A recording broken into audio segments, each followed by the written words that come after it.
বরবাদের first look দেখেছো? বরবাদের? হ্যাঁ, কেমন লেগেছে? আমি শুটেই দেখেছিলাম। তখন নেমে বলেছিলাম এটা কি সত্যি? আমি জাস্ট বিশ্বাস করতে পারছিলাম না যে মানে এটা কি করে সম্ভব। টোটালি ডিফারেন্ট আরেকটা লুকে আমরা একদম, দেখতে পাচ্ছি, একদম। অ্যান্ড ক্রেজিনেস আমরা ফার্স্ট লুকে এবং তুমি দেখলাম। দেখেছো যে ওর লাস্ট 4টা সিনেমার 4টা লুক এটা Totally different. কোনো ম্যাচ করে না। দ্যাট ইজ একদম। কল শাকিব খান।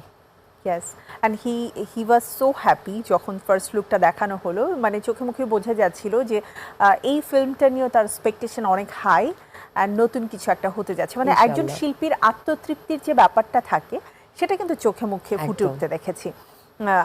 এবারে আবারও সেই কন্ট্রোভার্সিয়াল একটা টপিকেই চলে আসতে চাই, কারণ আমি চাই তুমি আসলে বিষয়গুলো ক্লিয়ার করো। খুব রিসেন্টলি আমরা দেখতে পাচ্ছি তোমার যারা কোরিওগ্রাফার আছেন বা যাদের সাথে তোমার রেগুলার বিভিন্ন ইভেন্ট করা হয়